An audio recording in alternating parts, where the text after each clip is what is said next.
All right, so this deep dive is a little different. It's Father's Day, 2005.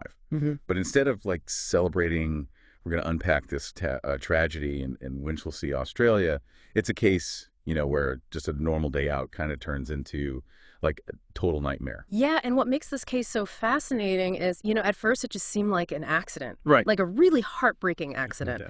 Robert Farquharson, he's a father of 3. And he claims that he lost control of his car and it like plunged into this dam.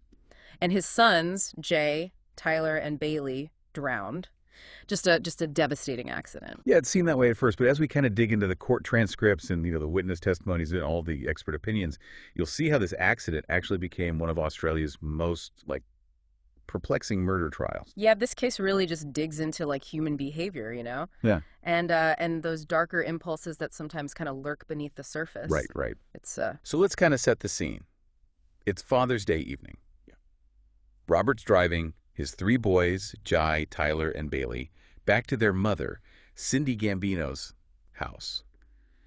After like a day of celebrating. They had even stopped by Robert's sister's place earlier. Sounds like a pretty typical Father's Day. Yeah. So what was like the first sign that something was wrong? Well, imagine you're these 2 guys, Shane and Tony. You're driving home after visiting Shane's newborn baby. Okay. It's his first Father's Day as the dad. So it kind of adds another layer to this whole story. Yeah. And all of a sudden, this soaking wet man leaps out in front of their car. Oh, wow. And it's Robert. And he's frantic. He's rambling. He keeps saying, I've killed the kids. They're in the water. Oh, my gosh. I can't imagine. Like, for Shane and Tony, that must have been just shocking, right? Yeah. Did they, like, believe him right away? Well, that's where things get kind of interesting. Because they were immediately suspicious. Okay. And first, there's just, like, Robert's demeanor. He's clearly distraught. But there's this, like, unsettling calmness about him. And get this. He keeps asking for cigarettes.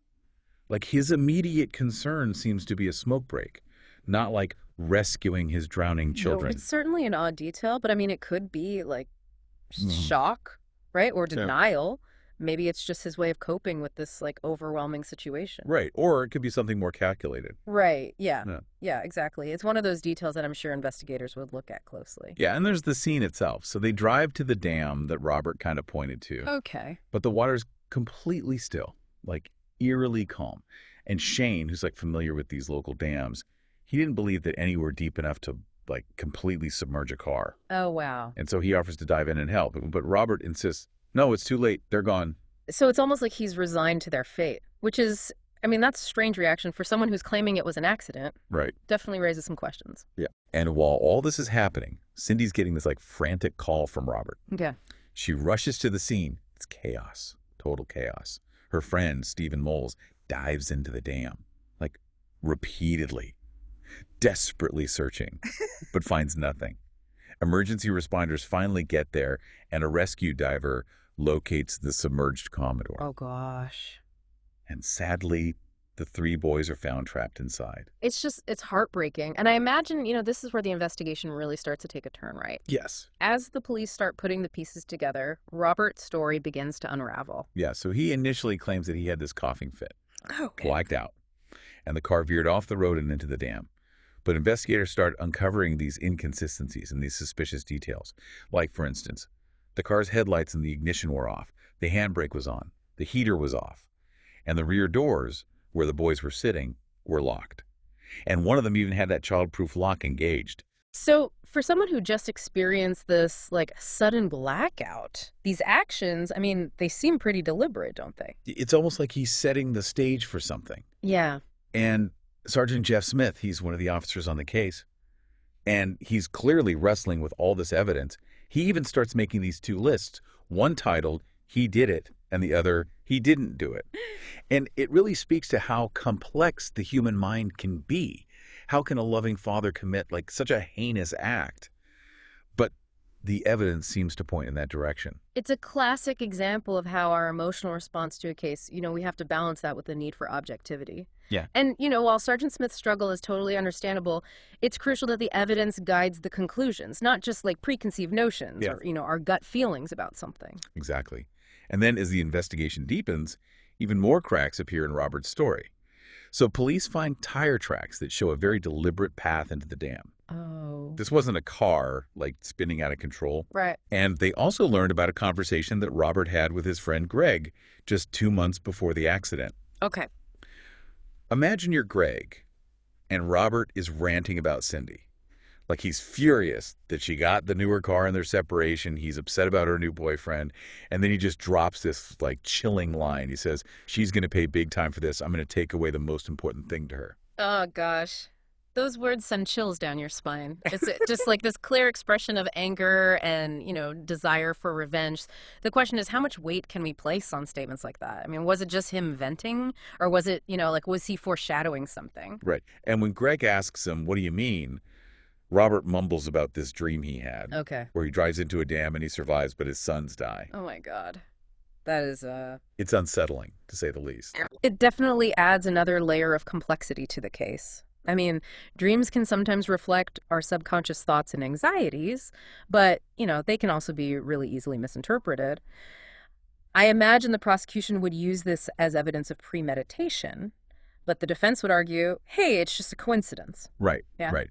And then there's the testimony of Robert's own father, Don. So imagine you're driving along and you see your own son behaving strangely behind the wheel. Okay. He's not speeding, but he's driving unusually slow. He's braking for no reason. And he refuses to make eye contact as you pass. It's unnerving. Yeah. And that's exactly what Don experienced, like just minutes before the tragedy. That's really significant, though, because it really contradicts Robert's claim of, this sudden, unexpected blackout, right?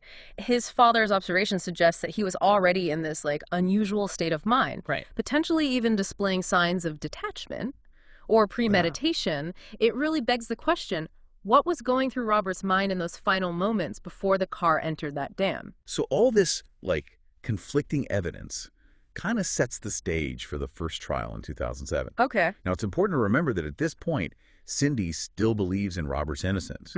She even testifies in his defense, and she paints this picture of him as this, loving and devoted father. Oh, wow. But as the trial unfolds, the prosecution kind of chips away at this image, right? Right. They present a very different version of Robert.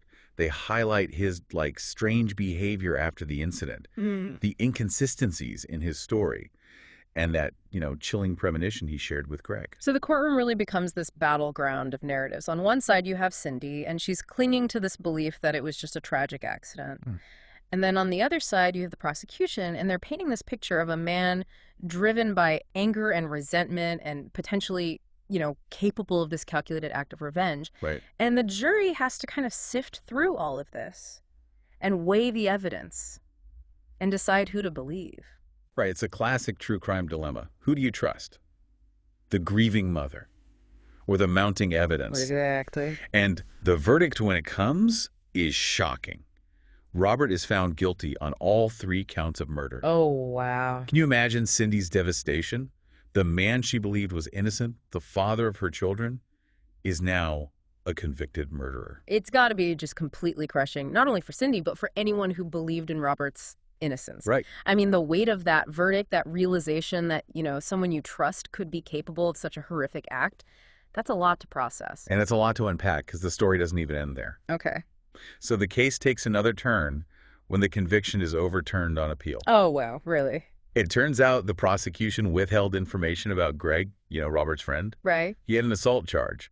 And it's something the defense could have used to, discredit his testimony. Whoa. So they go back to trial a second time. Yeah. And this time, things get even more complicated. Oh, gosh. So this second trial, it really dives into, the psychology of the case, right? Yeah. I mean, Cindy has had time to reflect on, the evidence and Robert's behavior.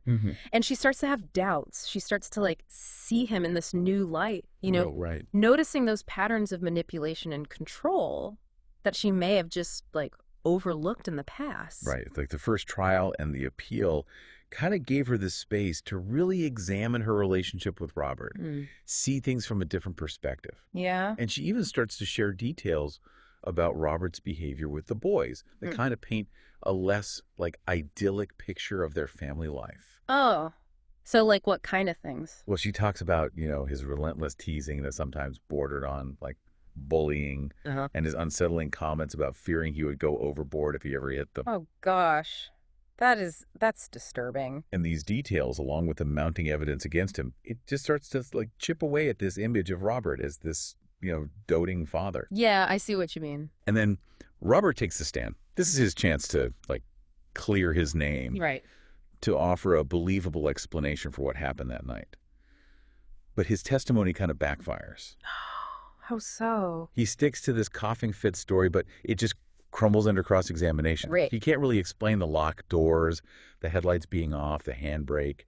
He even suggests that maybe, little Jai, in the moments before drowning, turned the ignition off. Oh, wow. It's a desperate attempt to shift blame, deflect responsibility. Yeah, his testimony just becomes this, like, study in evasion and contradiction, doesn't it? He comes across as more concerned with protecting himself than with expressing any, like, genuine remorse for losing his sons. Right. And I bet that just further erodes any remaining sympathy that the jury might have for him. Yeah, the prosecution seizes on this. They highlight his lack of emotion, his evasive answers, the inconsistencies in his story. They ask these, like, pointed questions. Why didn't he try to undo Bailey's booster seat? Why didn't he immediately dive back into the dam after the car sank? Right. And his responses are weak, almost emotionless. It just further solidifies this image of a man who's more concerned with self-preservation than with saving his children. So the courtroom becomes this stage for this, like, psychological drama. The jury has to decide, are they seeing a man who's genuinely struggling to cope with this tragic accident? Right. Or are they seeing this cold and calculating person who's just trying to conceal this horrific crime? Right. And as the second trial comes to a close, the tension is palpable. Will the jury believe Robert's claims of innocence? Or will they see him for what the prosecution believes he is? A man driven by revenge, willing to sacrifice his own children to punish his ex-wife. And the verdict comes in. Guilty. Wow. Again, this time he's sentenced to life in prison, with a minimum of 33 years. Oh, wow. And Cindy's reaction in the courtroom. Powerful. She turns to the jury and mouths, "Thank you." Wow. And outside the courtroom, she makes this statement. She says, "It's never going to be enough. It's a life sentence for me. It should be a life sentence for him." It's a really poignant statement. And it just encapsulates the profound loss and the pain she'll carry. It also kind of highlights the limitations of the legal system. Yeah. While justice, in a legal sense, has been served, it can never really erase the tragedy or answer that question that I think lingers in everyone's minds. Why? Right. And it's a question that haunts this case. Was it revenge? Was it some, like, twisted act of control, a desperate attempt to just punish Cindy for leaving him? Or was it something even darker? Maybe the manifestation of grief over his mother's death twisted into this, like, horrifying act of possessiveness. We may never really know. Yeah. And that's what makes this case so unsettling. It forces us to confront that dark side of human nature, the potential for evil to exist, even in the hearts of those we assume are, loving and protective. Right. And it also raises questions about, like, the complexities of filicide, the act of a parent killing their own child. What leads someone to such a desperate and unimaginable act? Yeah, it's a question that's really difficult to grapple with. Yeah. There's no easy answers. Yeah. And the case even takes this, like, stranger turn after the verdict. Remember how Cindy and Robert's families had purchased those adjoining burial plots? Yes. Like the idea that they'd be together in death. It's, a pretty common thing for families. Right.